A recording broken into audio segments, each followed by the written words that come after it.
A very good morning everyone. स्वागत है आप सभी लोगों का आज की क्लास में। कैसे हैं आप सभी लोग? मेरी आवाज आ रही क्लियर आप लोगों तक? मेरी आवाज क्लियर आप लोगों तक आ रही है?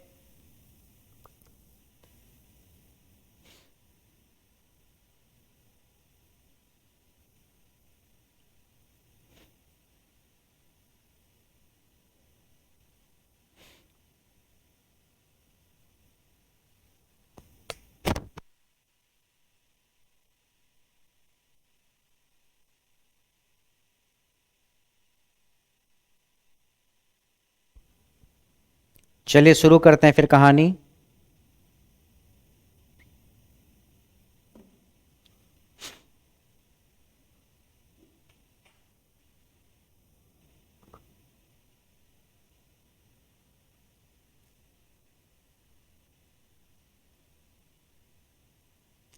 चलिए शुरू करते हैं फिर कहानी।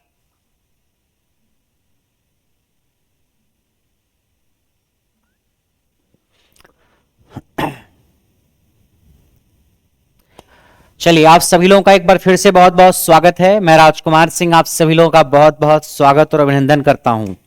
आप लोगों के लिए आईटीआई इलेक्ट्रीशियन का एक प्रैक्टिस बैच स्टार्ट किया गया है। इस प्रैक्टिस बैच में जो चीज़ें मेन है वो मैं आपको एक बार फिर से बता देता हूं।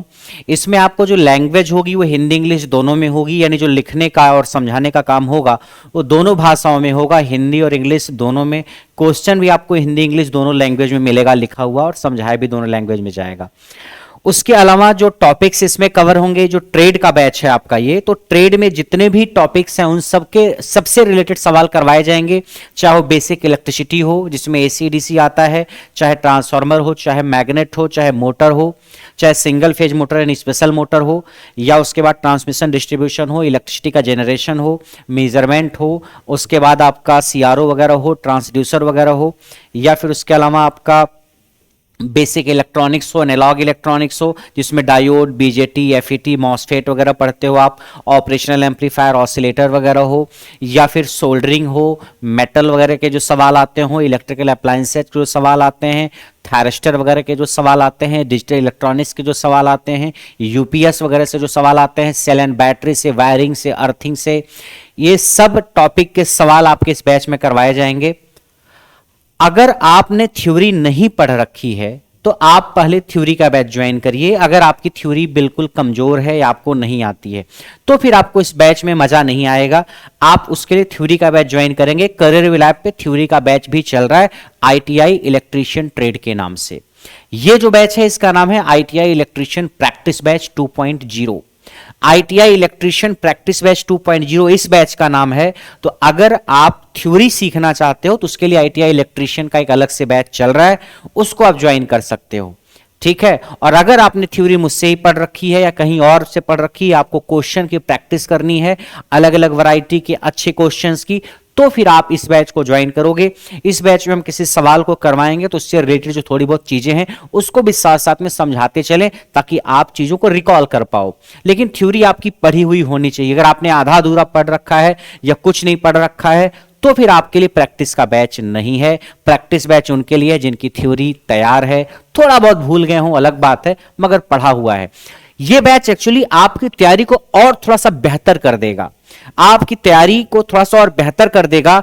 आप बाकी जो भीड़ है उससे थोड़ा सा आगे निकल जाओगे, क्योंकि थ्योरी तो सब पढ़ते हैं, थ्योरी बैच में भी ढेर सारे सवाल करवाए जाते हैं, मगर यहां पे जब सिर्फ सवाल और सवाल ही आप करते हो तो सवाल के माध्यम से कई सारी नई चीजें आप सीखते रहते हो और वो निचोड़ आपके एग्जाम में काम आता है। तो ये जो बैच है आपको भीड़ से अलग करेगा, आपको अपने लक्ष्य के करीब पहुंचाएगा, लेकिन आपकी थ्योरी क्लियर होनी चाहिए। और अगर आपकी थ्योरी नहीं क्लियर है तो आप थ्योरी वाला बैच ज्वाइन करिए। अगर किसी ने गलती से इस बैच में एडमिशन लिया है, उसको थ्योरी वाला बैच ज्वाइन करना था, तो आप करियर विद ऐप के हेल्पलाइन नंबर पे फोन करेंगे, एडमिशन के 1-2 दिन के भीतर तो हो जाएगा, कोई दिक्कत नहीं पवन, ठीक है। तो उसके लिए परेशान होने की जरूरत नहीं है। मेरे साथ सुमित, पवन, विपुल, हिमांशी, रागिनी, मोहन, अजय जुड़े हैं। आप सभी लोगों का बहुत बहुत स्वागत है। कैसे हैं आप सभी लोग? तो आज एक तरीके से डेमो क्लास है जिसमें हम कुछ सवाल करवाएंगे। क्या है डेमो क्लास? डेमो क्लास में कुछ सवाल आपको करवाएंगे और इस बैच में लगभग 30-40% जो वीडियो होंगी वो रिकॉर्डेड होंगी प्रैक्टिस बैच की, वो भी बिल्कुल हिंदी इंग्लिश में होंगी, स्मार्ट बोर्ड पे होंगी, कुछ दिन पहले मैंने पढ़ाया है। और 60% क्लासेज आपकी लाइव चलेंगी, 50-60% के आसपास। ठीक है, तो ये जो बैच है, कुछ वीडियो जो रिकॉर्डेड अपलोड होनी है वो 1-2 दिन 3 दिन के अंदर अपलोड हो जाएंगी, तो आप उसके लिए परेशान मत होइए। जैसे ही अपलोड होंगी आप उसको देखना शुरू कर देना। क्वेश्चन की पीडीएफ भी आपको मिलेगी, जो क्वेश्चन कराए गए हैं उसकी पीडीएफ आपको मिलेगी। साथ ही साथ अलग से कुछ और पीडीएफ भी मिलेगी जिससे आप क्वेश्चन की प्रैक्टिस कर पाओगे। एक तो मान लीजिए मैंने सवाल करवाया, मान लीजिए आज की क्लास में मैंने 20 सवाल करवाया, तो इन 20 क्लास की क्वेश्चन और मेरे सॉल्यूशन के साथ एक पीडीएफ आपको मिलेगी। और उसके अलावा और कई सारे क्वेश्चन होंगे जिनकी पीडीएफ अपलोडेड होगी ऐप पे, जिससे आप क्वेश्चन की प्रैक्टिस कर सकते हो। ठीक है, यस पवन, हो जाएगा, डोंट वरी, हो जाएगा पवन। बाकी आपकी 1-2 दिन डेमो क्लास चलेगी, उसके बाद रेगुलर क्लासेज आपकी स्टार्ट हो जाएंगी। तो शुरू करें आज की कहानी।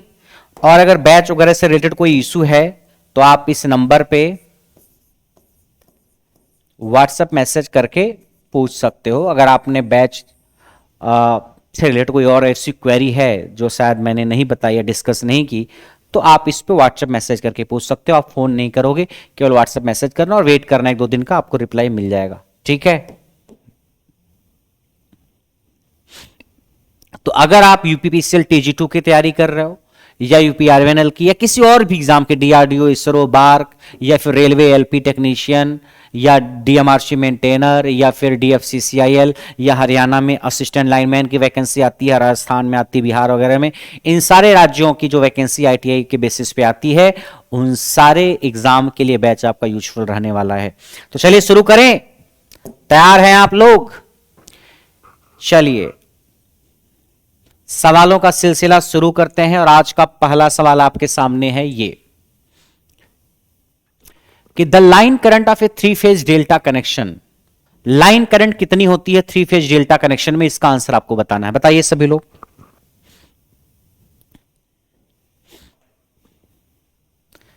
लाइन करंट कितनी होती है डेल्टा कनेक्शन में?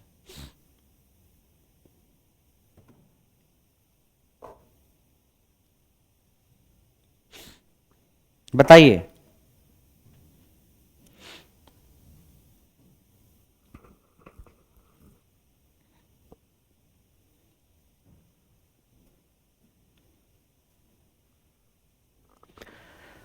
देखो, हमारे पास एक होता है स्टार कनेक्शन,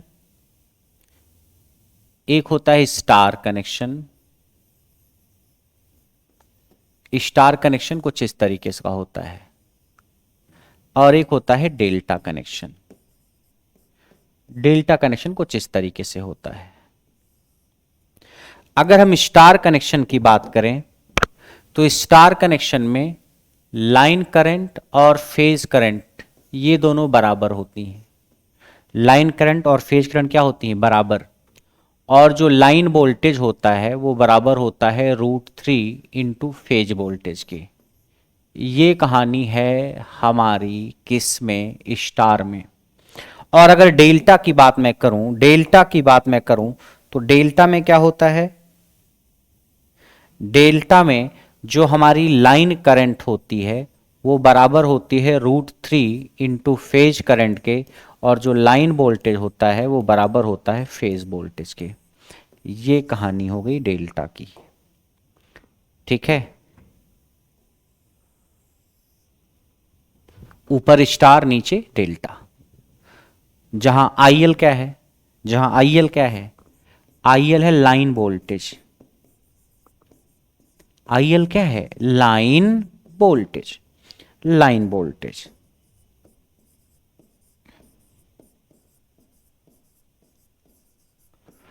और आईपी क्या है? आईपी है लाइन, आईपी है फेज, सॉरी लाइन वोल्टेज नहीं, लाइन करंट। चलो जब लाइन वोल्टेज लिख ही दिया तो बदल देते हैं।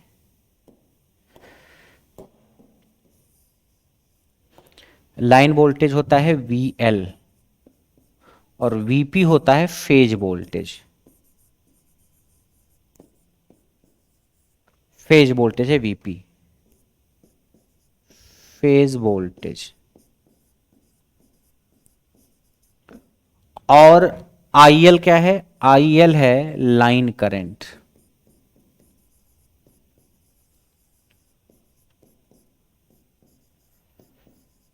Line current. और आईपी क्या है? Phase current. Phase current.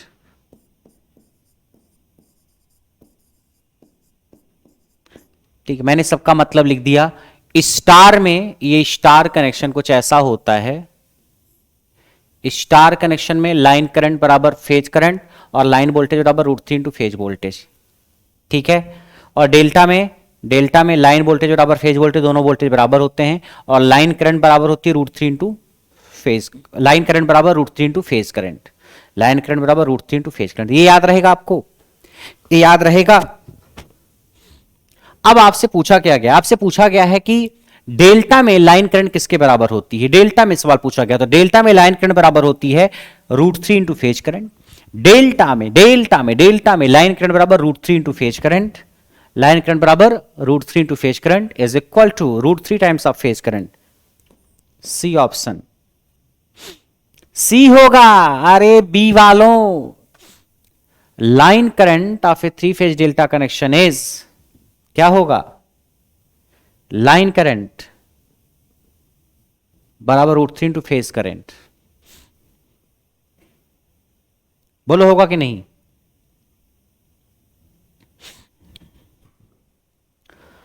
Line current बराबर √3 इंटू फेज करंट।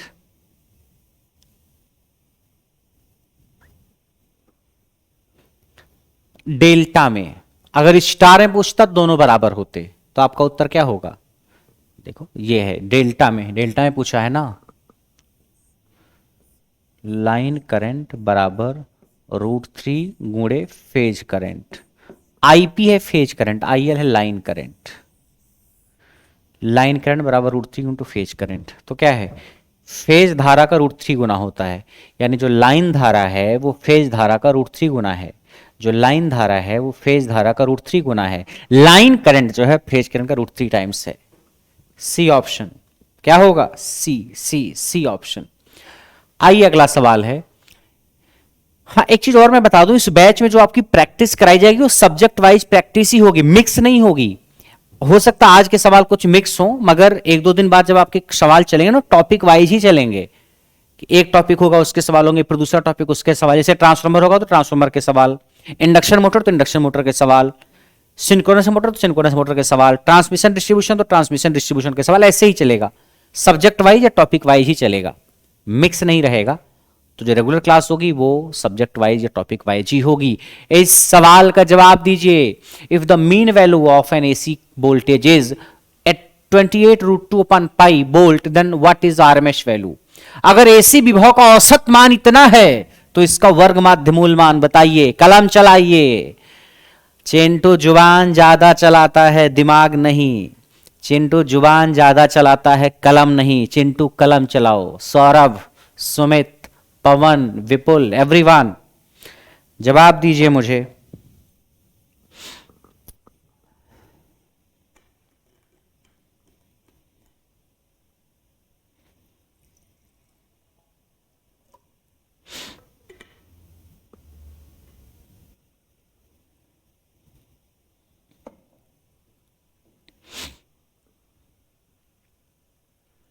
बताओ।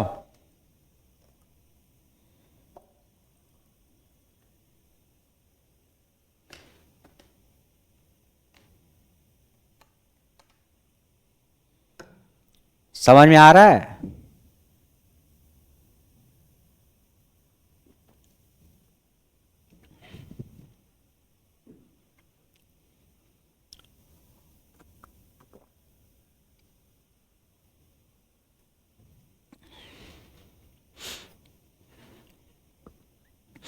देखो, आपसे पूछा है कि the mean value of AC voltage, AC voltage की मीन वैल्यू है 28√2/पाई। मीन वैल्यू मतलब औसत वैल्यू, मीन वैल्यू मतलब औसत मान, औसत मान मतलब माध्यमान भी बोल सकते हो। औसत मान, माध्यमान या मीन वैल्यू या एवरेज वैल्यू, औसत मान या माध्यमान, एवरेज वैल्यू, मीन वैल्यू, माध्य वैल्यू कितना दे रखा है? एवरेज वैल्यू जो है वी एवरेज यानी जो माध्य मान है वो दे रखा है आपका 28, क्या है 28√2, 28√2/पाई, 28√2/पाई, ये एवरेज वैल्यू है, औसत मान, एवीजी मतलब औसत। आरएमएस वैल्यू पूछा है आपसे, आरएमएस वैल्यू पूछा है यानी माध्य मान पूछ लिया है आपसे, वर्ग माध्य मूल मान, वर्ग माध्य मूल मान आपसे पूछ लिया है। वोल्टेज की, एसी वोल्टेज का औसत मान दे रखा है, आरएमएस मान पूछा हुआ है। कोई जवाब देगा इसका? चिंटू जवाब दो, सब पढ़ के बैठे हो बस। क्या होगा? देखो, हमें ये पता होना चाहिए कि एसी में एवरेज वैल्यू जो है ये 28√2/पाई है, आरएमएस वैल्यू पूछी गई है। तो अगर हम ये पता कर लें कि मैक्सिमम वैल्यू अगर हमको पता होती है तो आरएमएस वैल्यू का फार्मूला क्या होता है? आरएमएस वैल्यू जो होती है वोल्टेज की, वी आरएमएस, इसका फार्मूला होता है मैक्सिमम वोल्टेज यानी अधिकतम विभव जो है उसको क्या करो, √2 से डिवाइड कर दो। मैक्सिमम वोल्टेज को क्या करो, √2 से डिवाइड कर दो। क्या ये फार्मूला आपने पढ़ा है? अधिकतम विभव जो है, मैक्सिमम वैल्यू जो है वोल्टेज की, उसको अगर हम √2 से भाग दे दें, अधिकतम वोल्टेज जो है, अधिकतम मान जो है वोल्टेज का, अधिकतम वोल्टेज मतलब वोल्टेज का अधिकतम मान, उसको √2 से डिवाइड कर दूं तो क्या मिलेगा? तो मिलेगा आरएमएस वैल्यू वोल्टेज की। क्या मिलेगी? आरएमएस वैल्यू मिलेगी वोल्टेज की। क्या मिलेगी? आरएमएस वैल्यू मिलेगी वोल्टेज की। तो निकालो मैक्सिमम वैल्यू, आरएमएस मिल जाएगी। मैक्सिमम कैसे निकालेंगे? सब तो एवरेज दे रखा है। एवरेज वैल्यू का फार्मूला है कि नहीं कुछ? एसी में एवरेज वैल्यू का फार्मूला क्या है? एवरेज वैल्यू का फार्मूला एसी में है, एवरेज वैल्यू का 2 इंटू VM/पाई, 2 इंटू VM/पाई, जहां VM क्या है? मैक्सिमम वैल्यू है वोल्टेज की, पाई तो पाई है और 2 है, 2 VM/पाई, ये एवरेज वैल्यू है, औसत मान 2 VM/पाई। VM क्या है? VM अधिकतम मान, पाई तो पाई 3.14, 2 है एवरेज वैल्यू का, औसत मान का। अब यहां से अगर आप Vm निकालना चाहोगे तो Vm क्या हो जाएगा? यहां से Vm होगा अधिकतम मान, पाई इधर चला जाएगा और 2 से भाग हो जाएगा, यानी V एवरेज गुणे पाई अपान 2, यही तो होगा। Vm क्या होगा? पाई का V एवरेज में गुणा कर दो, 2 से भाग दे दो, ये, और एवरेज वैल्यू इतनी है तो Vm हो जाएगा क्या? एवरेज वैल्यू 28√2/पाई, तो 28√2/पाई, 28√2/पाई, 28√2/पाई, ये रख दी एवरेज वैल्यू। पाई तो पाई ही है और 2 और भाई, ये पाई/2 तो यहां लिख दिया, पाई/2 ये है, पाई/2 ये है, ये एवरेज यहां से आ गया। अब पाई से पाई खत्म, इससे इसको काटो, 14, 14, तो मैक्सिमम वैल्यू हो गई 14√2। मैक्सिमम वैल्यू वोल्टेज की आ गई 14√2। अगर मैक्सिमम वैल्यू मिल गई तो यहां रखो, रखो 14√2 भागे √2, √2 से √2 कट गया, कितना गया? 14 वोल्ट। कितना गया? 14 वोल्ट। तो आरएमएस वैल्यू यानी वर्ग माध्य मूल मान जो है, वर्ग माध्य मूल मान जो है, RMS value, root mean square value of voltage, root mean square value of voltage 14 volt, 14 volt. बोलो अमन, समझ में आया? आरएमएस वैल्यू कितनी आई? 14 वोल्ट। आरएमएस वैल्यू कितनी आई? 14 वोल्ट। कोई दिक्कत इसमें किसी को?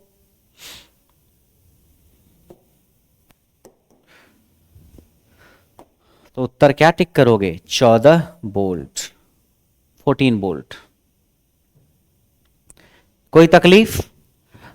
सीधे सीधे हमने सॉल्व कर दिया। कैसे सॉल्व किया देख ही लिया आपने, कैसे सॉल्व किया, ऐसे कि पहले एवरेज वैल्यू दे रखा था, वहां से एवरेज वैल्यू का फार्मूला हमको पता है, एसी में अगर मैक्सिमम वैल्यू वीएम होती है तो औसत मान या एवरेज वैल्यू का फार्मूला ये होता है। यहां से वीएम निकाल दिया हमने, वीएम जैसे ही मिला वीएम को यहां रखा, वोल्टेज के अधिकतम मान को अगर √2 से भाग दे देंगे, वोल्टेज के अधिकतम मान को √2 से भाग दे देंगे तो आरएमएस वैल्यू मिलेगी। Maximum value upon √2 is RMS value, maximum value upon √2 is RMS value, निकाल दिया हमने। ये जो वैल्यू दे रखी हाफ साइकिल की होगी एवरेज वैल्यू, क्योंकि कंप्लीट साइकिल में तो जीरो ही होती है। एसी में जो वोल्टेज दे रखा है एवरेज वोल्टेज, ये हाफ साइकिल का होगा, आधे चक्र का। पूरे चक्र में, पूरे कंप्लीट साइकिल में तो एवरेज वैल्यू 0 होती है, तो फार्मूला हमने जो लगाया है हाफ साइकिल का ही लगाया है। नेक्स्ट नेक्स्ट नेक्स्ट है ये, आपको इस सवाल का आंसर देना है कि the two sinusoidal currents are given by this, the phase difference between them is how much. दो साइनोसॉइडल करंट हैं, मतलब साइन जैसी करंट है, साइनोसॉइडल करंट है, आपको पता करना है उनके बीच का फेज डिफरेंस कितना होगा। बताइए।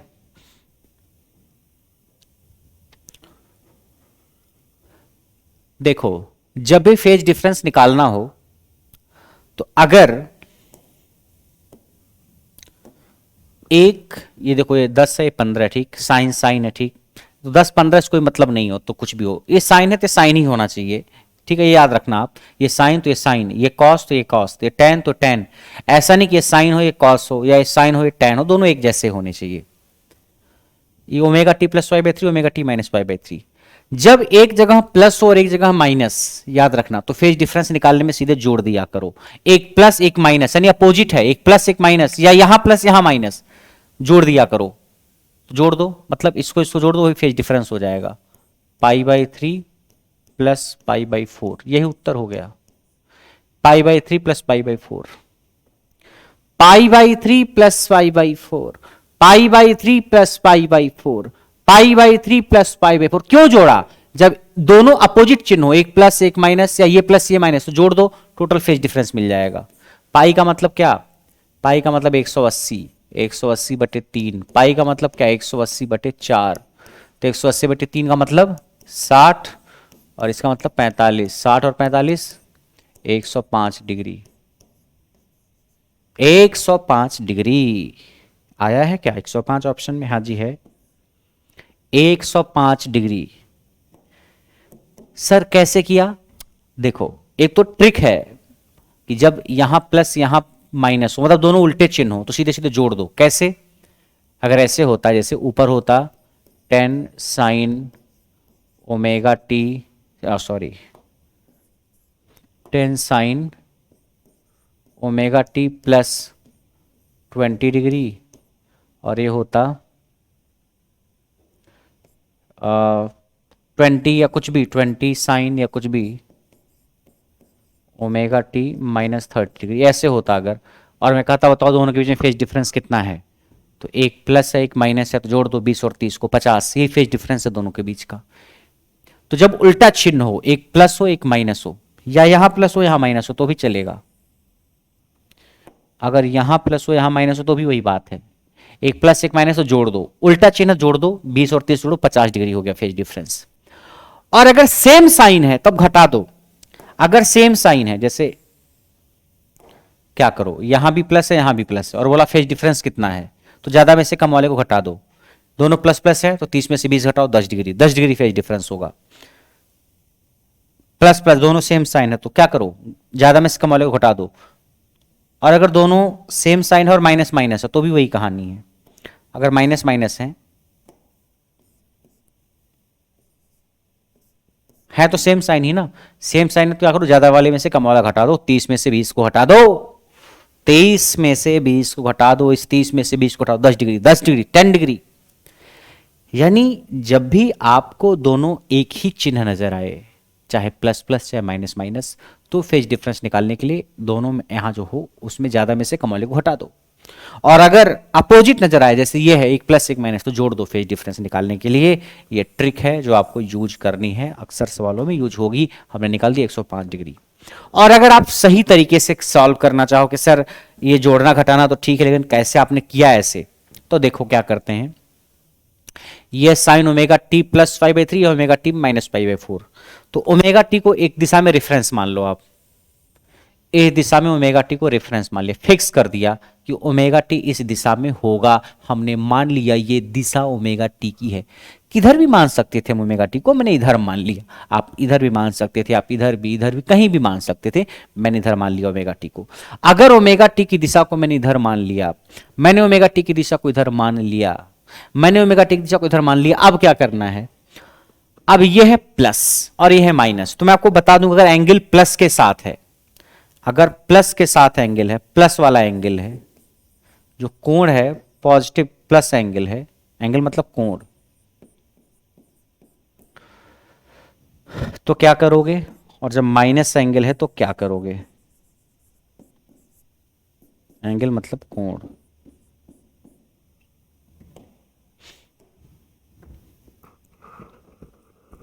अगर प्लस एंगल है तो आप एंटी क्लॉकवाइज घूमेंगे, किधर घूमेंगे, एंटी क्लॉकवाइज, और माइनस एंगल है तो आप क्लॉकवाइज घूमेंगे। एंटी क्लॉकवाइज मतलब वामावर्त, यानी घड़ी के सुई के उल्टा दिशा में, और क्लॉकवाइज मतलब दक्षिणावर्त, मतलब जिधर घड़ी की सुई घूम रही है उसी दिशा में, घड़ी जिधर घूम रही है उसी दिशा में। वामावर्त मतलब घड़ी की सुई की उल्टी दिशा में। एंटी क्लॉकवाइज मतलब ऐसे ऐसे, क्लॉकवाइज मतलब ऐसे ऐसे दक्षिणावर्त। तो अगर पॉजिटिव एंगल है तो एंटी क्लॉकवाइज घूमेंगे, नेगेटिव एंगल है तो क्लॉकवाइज घूमेंगे, ठीक है। जब भी, अब आप देखो ये वाला एंगल क्या है, प्लस, प्लस है तो प्लस के साथ एंगल हो तो एंटी क्लॉकवाइज घूमेंगे, तो कितना घूमोगे, पाई/3, पाई/3 मतलब, पाई/3 मतलब होता है, देखो पाई मतलब होता है 180, देखो पाई होता है 180 डिग्री, तो पाई/3 का मतलब 180/3, इसका मतलब 60 डिग्री, पाई/4 का मतलब 180/4 मतलब 45 डिग्री, ठीक है, 45 डिग्री, 180, 60, 45। अब आपका ये जो एंगल है ये प्लस के साथ है, प्लस का मतलब एंटी क्लॉकवाइज, कितना कितना है प्लस वाला, पाई/3, पाई/3 मतलब 60, तो एंटी क्लॉकवाइज 60 डिग्री, ये घूम गए हम 60 डिग्री। ये कौन सी क्वांटिटी, I1 है, ये I1 है, तो I1 इस दिशा में है, इसका मतलब ये पाई/3 था 180/3 यानी 60, प्लस था, प्लस है तो एंटी क्लॉकवाइज घूमेंगे 60 डिग्री। अब जो I2 है आपका वो माइनस के साथ है, किसके साथ, माइनस के साथ, I2 माइनस के साथ है, माइनस मतलब ऋणात्मक एंगल जब होता, ऋणात्मक कोण, नेगेटिव एंगल, तो क्लॉकवाइज घूमेंगे, क्लॉकवाइज, यानी I2 जो होगा वो क्लॉकवाइज घूमने पर मिलेगा। कितना घूम जाए, पाई/4 मतलब 45, ये I2 हो गया, कितना घूम गए हम, 45 डिग्री। I1 इधर घूमने पर मिला, I2 इधर घूमने पर मिला, इधर घूम गए 60, इधर घूम गए 45, मिल गया, I1 इधर, I2 इधर, ओमेगा टी इधर था। हमने I1 I2 को बना दिया, I1 I2 को बना दिया। ये माइनस था, माइनस के लिए हम किधर घूमते हैं, क्लॉकवाइज, तो क्लॉकवाइज इसलिए घूमे। अब देखो I1 और I2 के बीच का कोण पूछा है, तो कितना कोण नजर आ रहा है आपको, ये I1 है, ये I2 है, इसके बीच का कोण कितना है, ये कोण, ये एंगल, ये 60, ये 45, ये 60, ये 45, तो 60 + 45 105 डिग्री, दोनों जोड़ दो, यही हो गया 105 degree. So the angle between I1 and I2 is 105 degree. कैसे पता किया हमने I1 और I2 को बना लिया और फिर देख लिया दोनों के बीच का एंगल कितना है, यहां से यहां तक 60, यहां से यहां तक 45, तो पूरा कितना हो जाएगा, 60 + 45, 60 + 45 दैट इज 105। तो I1 और I2 के बीच का फेज एंगल हो गया 105। चलिए नेक्स्ट, अगला सवाल है, peak factor is also known as, peak factor को और क्या कहा जाता है? पीक गुणांक, पीक गुणांक को और क्या कहते हैं बताइए? पीक गुणांक को और क्या कहते हैं? पीक गुणांक को और क्या कहते हैं? पीक गुणांक को और क्या कहते हैं?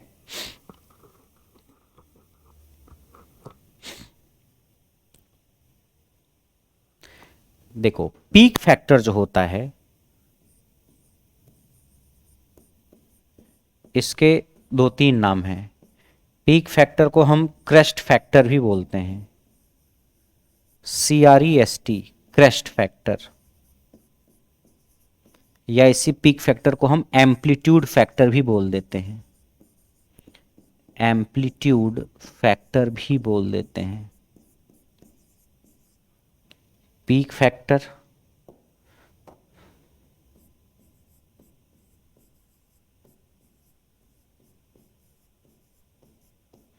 या क्रेस्ट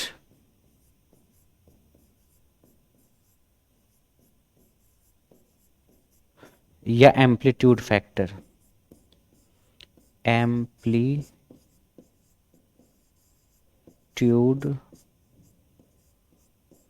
फैक्टर,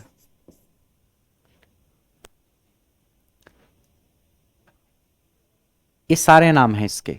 और होता क्या है पीक फैक्टर? अगर हम फार्मूला देखें इसका तो पीक फैक्टर क्या होता है बताएंगे आप? पीक फैक्टर होता है मैक्सिमम वैल्यू बटे RMS वैल्यू,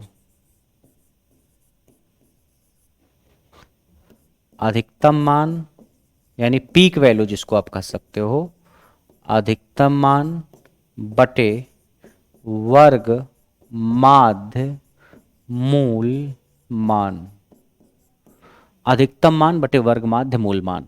ठीक है, तो पीक फैक्टर या क्रेस्ट फैक्टर या एम्पलीट्यूड फैक्टर एक ही चीज है, बस नाम अलग अलग है। क्या है ये? पीक वैल्यू या अधिकतम वैल्यू और RMS वैल्यू यानी वर्ग माध्य मूल मान का अनुपात है, मैक्सिमम वैल्यू बटे RMS वैल्यू। यह है पीक फैक्टर या क्रेस्ट फैक्टर। तो सवाल था कि peak factor is also known as कौन सा फैक्टर?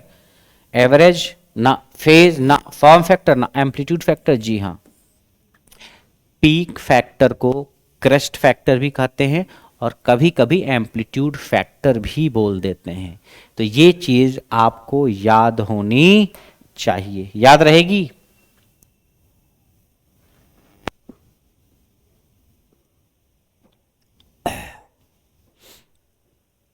चलिए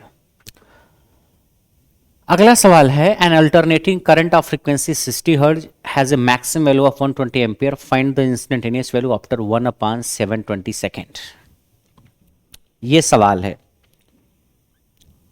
कि कोई अल्टरनेटिंग धारा है, प्रत्यावर्ती धारा, जिसकी आवृत्ति 60 हर्ट्ज है, फ्रीक्वेंसी 60 दे रखा है, अधिकतम मान मैक्सिमम वैल्यू 120 है। आपसे 1/720 सेकंड के बाद, 1/720 सेकंड के बाद पूछा गया है तात्क्षणिक मान क्या होगा धारा का। What is instantaneous value of current? What is instantaneous value of current eight 1/720 second? बताइए, लखनऊ मेट्रो में पूछा गया है मेंटेनर के एग्जाम में। जवाब दीजिए। चिंटू कह रहा है सर हमको पल्ले ही नहीं पड़ रहा है। धीरे धीरे आएगा समझ में चिंटू, नादान चिंटू, ठंडी में रजाई ओढ़ करके पढ़ रहा है।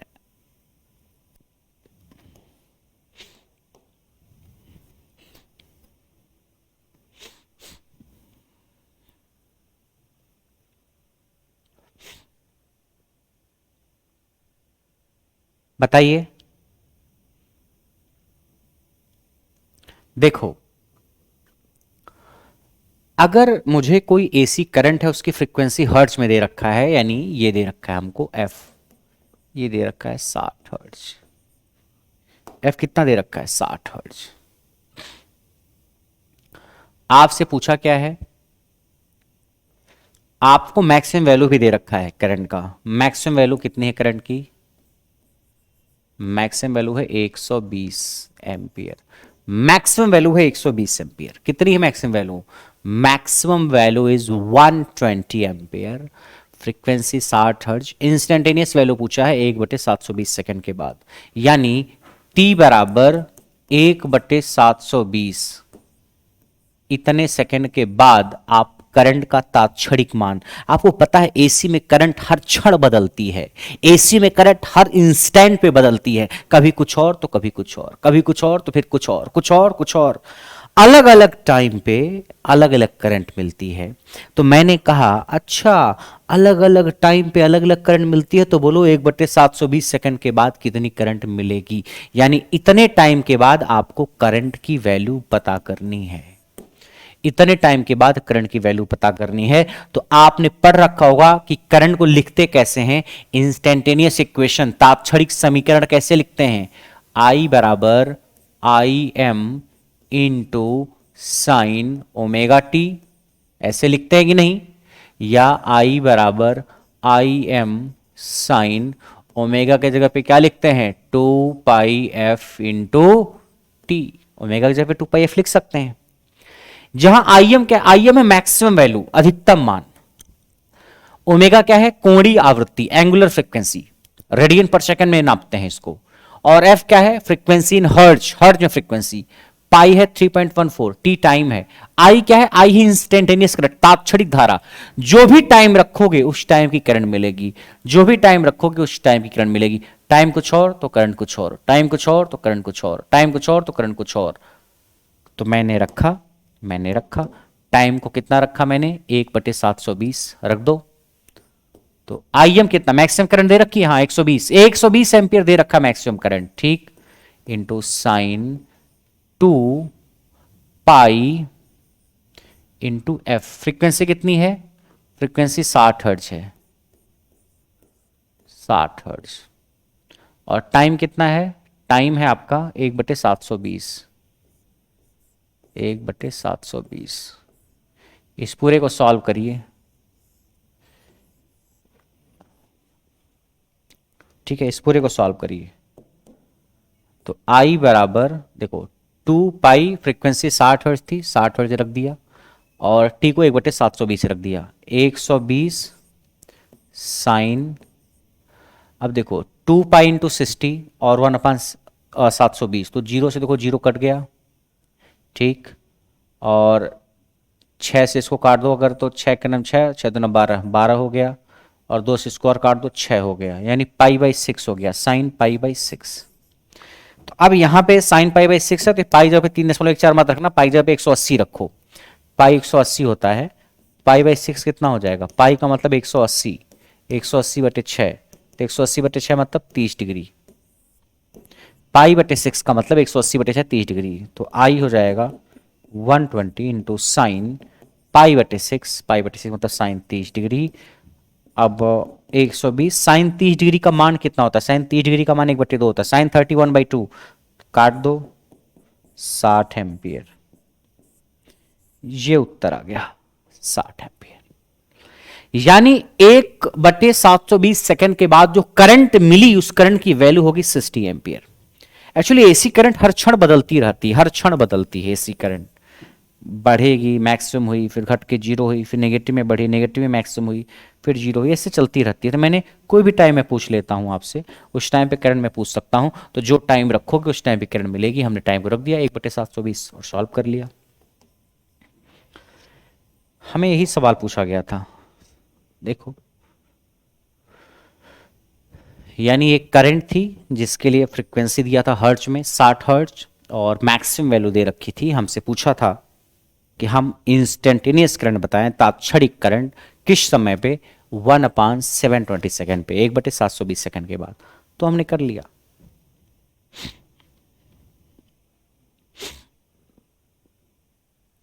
बोलिए यहां तक कोई दिक्कत किसी को,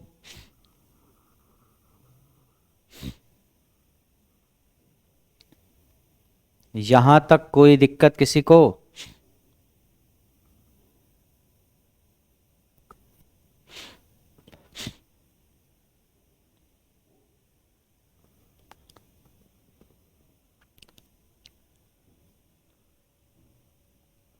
चलिए आगे बढ़ते हैं फिर।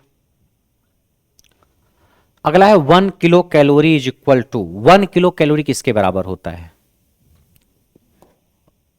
बताइए।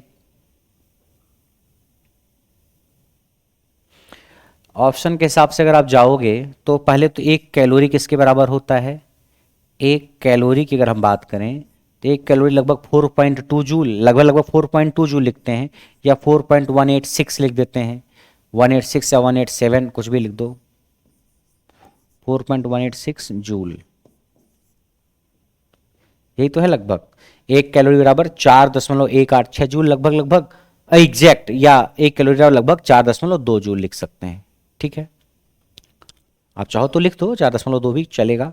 अब ये तो 1 कैलोरी है, 1 कैलोरी है, Cl मतलब कैलोरी, कैलोरी को शॉर्ट में Cal लिख दिया, कैलोरी है ना, शॉर्ट में Cal लिख दिया है, 4.186 जूल है।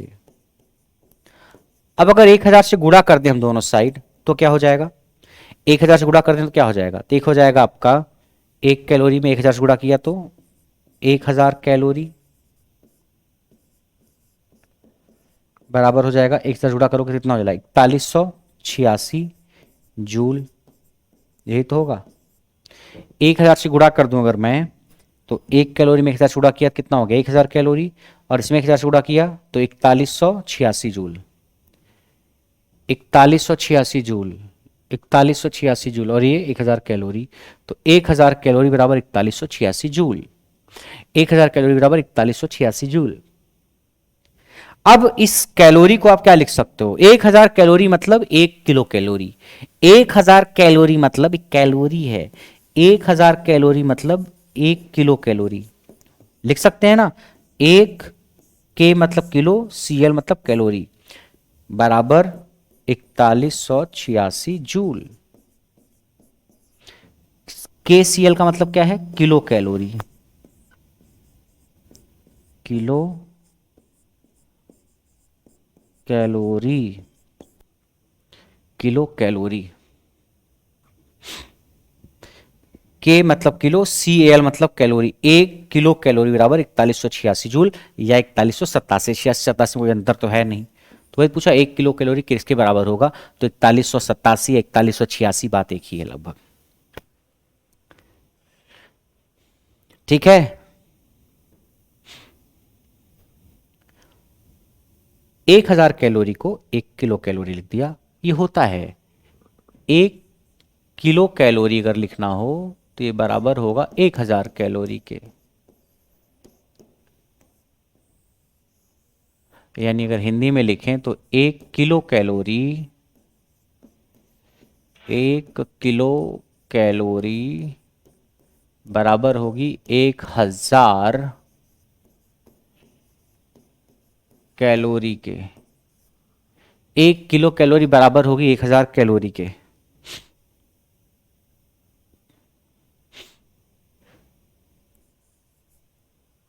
ठीक है, तो आपका आंसर हो गया ए, क्या हो गया ए। अगला है an ideal current source has zero, एक आइडियल करंट सोर्स में क्या जीरो होता है ये पूछा गया है। एक आदर्श धारा स्रोत में शून्य क्या होता है बताइए, इंटरनल कंडक्टेंस या इंटरनल रेजिस्टेंस या वोल्टेज ऑन नो लोड या रिपल, क्या। तो सबसे पहले तो आपको आइडियल करंट सोर्स के बारे में थोड़ा बहुत पता होना चाहिए, तभी आप इस सवाल को कर पाएंगे। ये सवाल पूछा है यूपीपीसीएल में, बताइए।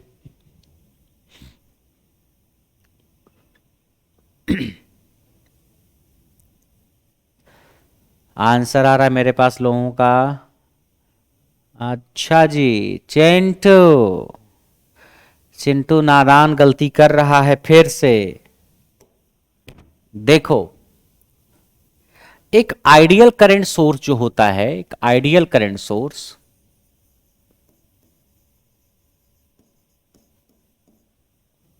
एक आइडियल करंट सोर्स आदर्श धारा स्रोत,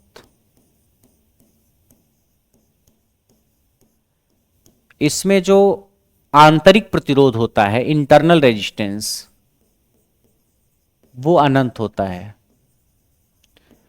इंटरनल रेजिस्टेंस जो होता है वो अनंत होता है, इनफाइनाइट, अनंत।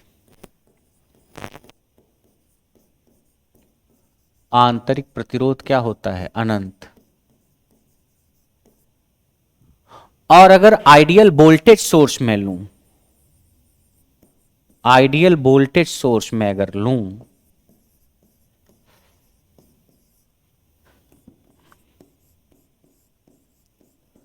आदर्श विभव स्रोत, तो इसमें जो आंतरिक प्रतिरोध होता है, इंटरनल रेजिस्टेंस,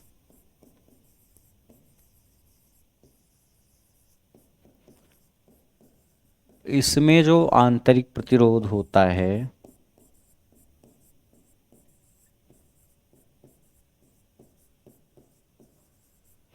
वो होता है आपका 0। ये तो हमने आंतरिक प्रतिरोध के बारे में बता दिया, लेकिन आपसे आंतरिक प्रतिरोध नहीं पूछा है। अगर पूछा है आइडियल करंट सोर्स है 0, आइडियल करंट सोर्स में 0 होता है क्या? कुछ नहीं। आइडियल करंट सोर्स में इंटरनल रेजिस्टेंस तो अनंत होता है, अनंत। आप अगर ये टिक कर रहे हो कि आइडियल करंट सोर्स में 0 इंटरनल रेजिस्टेंस होता है, तो ये गलत है। 0 इंटरनल रेजिस्टेंस नहीं, वोल्टेज अनलोड भी नहीं ना। इंटरनल कंडक्टेंस, हाँ जी। कंडक्टेंस क्या होता है? कंडक्टेंस होता है रेजिस्टेंस का उल्टा। कंडक्टेंस जो होता है ये होता है 1/, रेजिस्टेंस।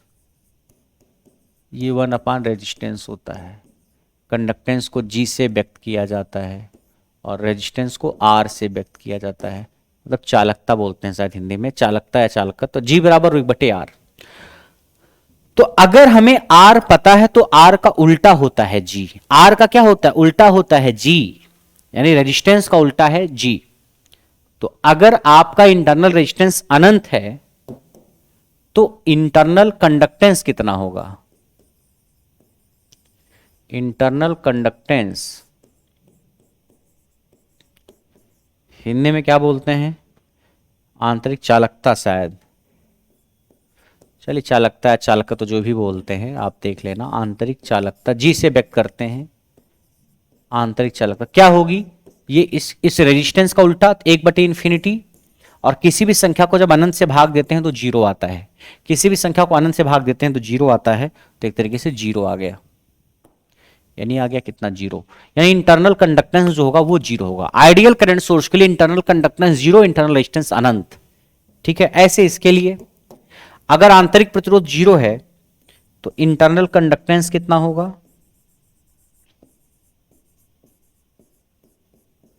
इंटरनल कंडक्टेंस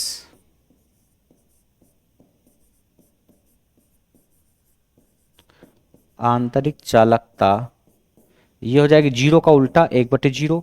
किसी भी संख्या को 0 से भाग देते हैं तो कितना आता है? अनंत आता है। किसी भी संख्या को 0 से भाग देते हैं तो अनंत आता है। तो आपकी जो इंटरनल कंडक्टेंस हो गई वो इनफाइनाइट हो गई। क्या हो गई? इनफाइनाइट। तो याद रखना आप, आइडियल करंट सोर्स के लिए दोनों चीजें और आइडियल वोल्टेज सोर्स के लिए दोनों चीजें आपको याद होनी चाहिए। तो सवाल पूछा था कि आइडियल करंट सोर्स के लिए क्या 0 होता है? तो आइडियल करंट सोर्स के लिए अगर कुछ 0 होता है तो उसका इंटरनल कंडक्टेंस 0 होता है। आइडियल करंट सोर्स के लिए अगर कुछ 0 होता है तो उसका इंटरनल कंडक्टेंस 0 होता है। यानी क्या 0 है? Internal conductance. ए, आंतरिक चालकता। क्या 0 है? आंतरिक चालकता।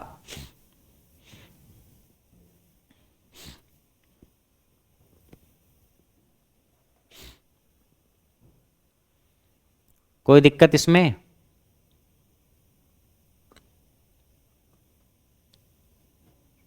एक आइडियल करंट सोर्स वो सोर्स होता है जिसमें आंतरिक प्रतिरोध तो अनंत होता है मगर आंतरिक चालकता शून्य होती है। एक आइडियल वोल्टेज सोर्स वो सोर्स होता है जिसमें आंतरिक प्रतिरोध शून्य होता है मगर आंतरिक चालकता, इंटरनल कंडक्टेंस अनंत होता है। तो ये पॉइंट्स आपको याद होने चाहिए। तो इसका सही आंसर क्या है? ए। क्या? ए। चलिए नेक्स्ट पे बढ़ते हैं। The melting point of tin is, tin का मेल्टिंग पॉइंट कितना है? टिन, टिन का जो सिंबल है वो है SN।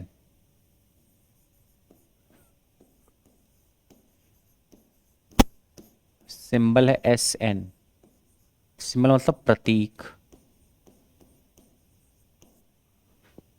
और अगर इस टिन का हम मेल्टिंग पॉइंट पूछें, इस SN का, टिन का अगर हम मेल्टिंग पॉइंट पूछें, SN टिन, तो इसका मेल्टिंग पॉइंट जो होता है, मेल्टिंग पॉइंट मतलब गलनांक बिंदु जो कि पूछा गया है, तो लगभग 231.9 डिग्री सेंटीग्रेड के आसपास होता है। 231.9 डिग्री सेंटीग्रेड के आसपास, इसको आप लगभग 232 डिग्री सेंटीग्रेड बोल सकते हो। 232 डिग्री सेंटीग्रेड जो मेल्टिंग पॉइंट होता है, गलनांक बिंदु, गलनांक, जिस टेम्परेचर पे गल जाए वो 231.9 डिग्री सेंटीग्रेड, या लगभग, यह है लगभग का सिंबल। ये जो प्रतीक है किसका है, लगभग का, लगभग बराबर है 232 के। और इसी टिन का अगर बॉइलिंग पॉइंट देखा जाए, तो बॉइलिंग पॉइंट यानी जिस पॉइंट पे उबलने लगे, खौलने लगे, ठीक है, क्वथनांक, क्वथनांक बिंदु, क्वथनांक बिंदु, तो इसका अगर हम आपसे क्वथनांक बिंदु पूछें तो लगभग 2600 डिग्री सेंटीग्रेड के आसपास होता है। 2600 degree centigrade. Yes Pankaj, yes. जितनी भी क्लास होंगी आपकी ना, लाइव आप देखना चाहो तो लाइव देखो, अगर मिस कर देते हो तो रिकॉर्डेड रहेगा। कब तक? जब तक कि आपके कोर्स की वैलिडिटी रहेगी। वीडियो तब तक रिकॉर्डेड रहेगा जब तक कि आपकी कोर्स की वैलिडिटी रहेगी। तो क्वथनांक बिंदु 2600 के आसपास, 2601, 2602, कहीं कहीं 2500, कहीं कहीं 2800 मिलता है, मगर लगभग 2600 के आसपास। तो आपसे मेल्टिंग पॉइंट पूछा है तो कितना होता है, लगभग 232। टिन का मेल्टिंग पॉइंट 232 के आसपास। और बॉइलिंग पॉइंट क्वथनांक बिंदु जिसपे उबलने लगे, खौलने लगे, टिन खौलने लगे, गैस में बदलने लगे, वो है बॉइलिंग पॉइंट। जिसपे पिघल जाए, गल जाए, वो है 232 डिग्री सेंटीग्रेड, मतलब गल जाए वो।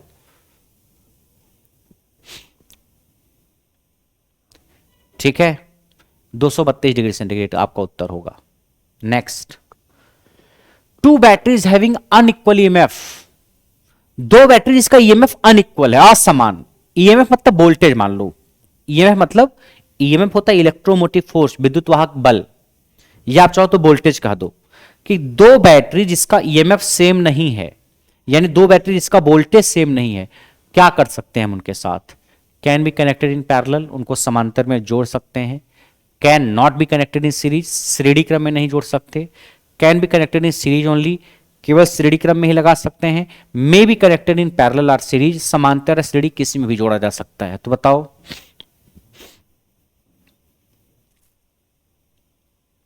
बताइए। अगर आपके पास दो बैटरी है और दोनों बैटरी का वोल्टेज समान नहीं है, तो आप उसको पैरेलल में नहीं जोड़ सकते, कभी नहीं। सीरीज में जोड़ सकते हो। कभी भी दो बैटरी अगर हैं और दोनों का वोल्टेज समान नहीं, तो आप पैरेलल में नहीं जोड़ सकते, क्योंकि पैरेलल में जोड़ने के लिए दो बैटरी को उनका वोल्टेज सेम ही होना चाहिए। अगर आप दो बैटरी को पैरेलल में जोड़ना चाहते हो तो उनका विभव यानी वोल्टेज समान ही होना चाहिए, और अगर उनका वोल्टेज समान नहीं है तो हम उनको पैरेलल में नहीं जोड़ सकते। You can not connect two battery parallelly if their voltage is not equal.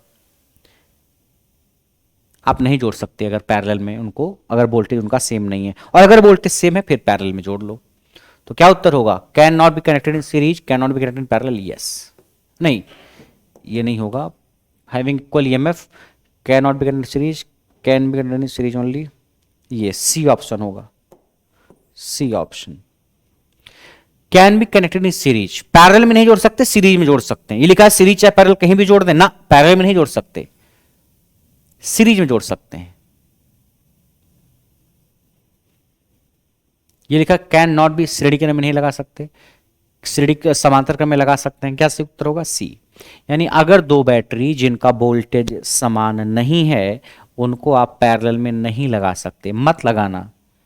अगर समान है सर तो तब तो लगा सकते हैं पैरेलल में। अगर वोल्टेज समान नहीं है तो सीरीज में लगा सकते हैं। दो बैटरी का अगर वोल्टेज सेम नहीं है तो सीरीज में लगा सकते हैं, पैरेलल में नहीं लगा सकते। और अगला है कि the terminal of a lead acid battery is made up of, कि जो लेड एसिड बैटरी के टर्मिनल हैं, किनारे या जो इलेक्ट्रोड हैं, वो किस चीज के बने होते हैं, बताइए। लेड एसिड बैटरी जो होती है उसमें जो टर्मिनल होते हैं वो किस चीज के बने होते हैं, बताइए। जो लेड एसिड बैटरी होती है ना, ऐसे मान लीजिए एक बर्तन लेते हैं, उसमें दो इलेक्ट्रोड ले लेते हैं, एक इलेक्ट्रोड मान लीजिए ये है और दूसरा इलेक्ट्रोड मान लीजिए ये है। इलेक्ट्रोड मतलब रॉड, इलेक्ट्रोड मतलब रॉड। ये बर्तन है कोई, इसमें दो इलेक्ट्रोड ले लिया और फिर बीच में इलेक्ट्रोलाइट भर दिया। क्या कर दिया, इलेक्ट्रोलाइट भर दिया। तो जो इलेक्ट्रोलाइट होता है वैद्युत अपघट्य जिसको आप बोलते हो, जो इलेक्ट्रोलाइट होता है जो कि वैद्युत अपघट्य है,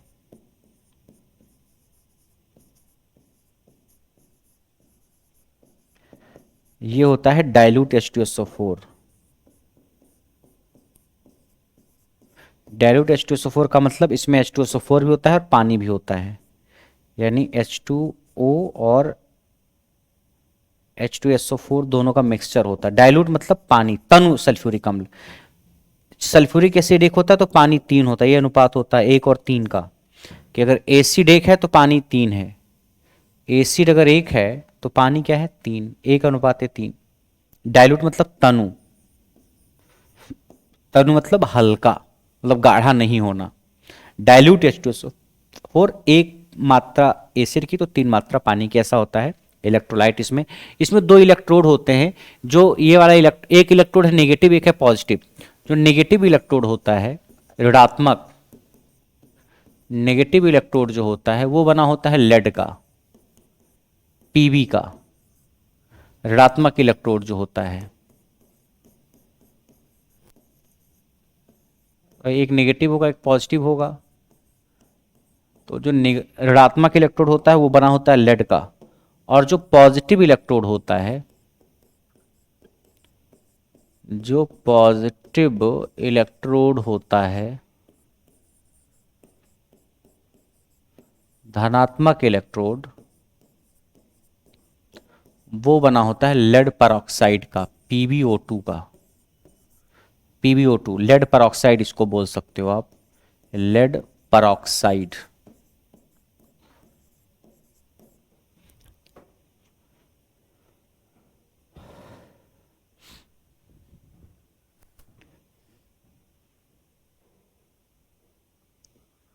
ठीक है, किसका बना होता है, लेड परऑक्साइड का। तो मतलब ऋणात्मक वाला लेड का, दूसरा वाला लेड परऑक्साइड का, मतलब लेड से तो दोनों बना है ना, ये भी लेड है यहां भी लेड है, यहाँ पीबी है लेड, ये क्या है लेड है, ये पीबी मतलब लेड, और एक है PbO2 लेड परऑक्साइड बोलते हैं इसको, PbO2 को।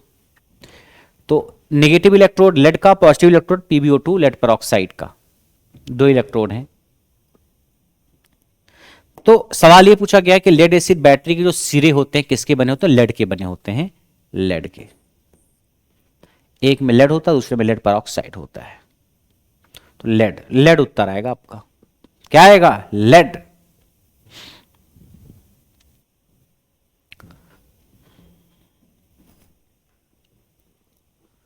तो ये थी कुछ सवालों की कहानी। आपको ज़्यादा सवाल नहीं मैंने करवाया, थोड़ा बहुत सवाल ही करवाया है एक तरीके से डेमो के तौर पे। लेकिन इस बैच में जो क्लासेज आपकी होंगी वो जब 1-2 दिन बाद रेगुलर क्लासेज होंगी तो वो टॉपिक वाइज, सब्जेक्ट वाइज ही होंगी, मिक्स नहीं चलेगा, कभी ये सब्जेक्ट कभी वो सब्जेक्ट, टॉपिक वाइज ही चलेंगी। बाकी आपको क्वेश्चन की PDF मिलेगी अलग से भी, और जो क्वेश्चन कराया जा रहा है उसकी भी PDF मिलेगी। लैंग्वेज हिंदी और इंग्लिश दोनों रहेगी जैसे चल रही है, सवाल हिंदी इंग्लिश दोनों में, समझाने का तरीका भी हिंदी इंग्लिश दोनों में रहेगा। ठीक है, और टीचर्स की बात करें तो ज़्यादातर हिस्सा इसमें मैं ही कराऊंगा आपको, 80 to 90%। ठीक है, 80 to 90% हिस्सा मैं ही कराऊंगा, और जितने भी टॉपिक आपके ट्रेड के हैं उन सारे टॉपिक के सवाल करवाए जाएंगे। तो आप इस बैच को तभी ज्वाइन करिए जब आपकी थ्योरी ठीक हो, और अगर थ्योरी ठीक नहीं है तो आप पहले थ्योरी को मजबूत करिए और फिर प्रैक्टिस बैच को ज्वाइन करिए। और अगर थ्योरी अच्छी है तो आप इसको बिल्कुल ज्वाइन करके अपनी लड़ाई को आगे बढ़ाइए। ठीक है, बाकी और अगर कोई इशू है तो आपको नंबर मैंने दिया था, आप उस पर मैसेज करके, व्हाट्सएप मैसेज करके पूछ सकते हैं। तो इन सवालों में कोई डाउट? तो ऐसे ही आपके सवाल होंगे, एक दिन में काफ़ी सवाल होते हैं, कोशिश होती है कि सवाल जितने भी हों आपको सारे अच्छे से समझ में आए। ठीक है, अगर कोई इशू है बैच से रिलेटेड तो आप इस पे मैसेज करके पूछ लेना।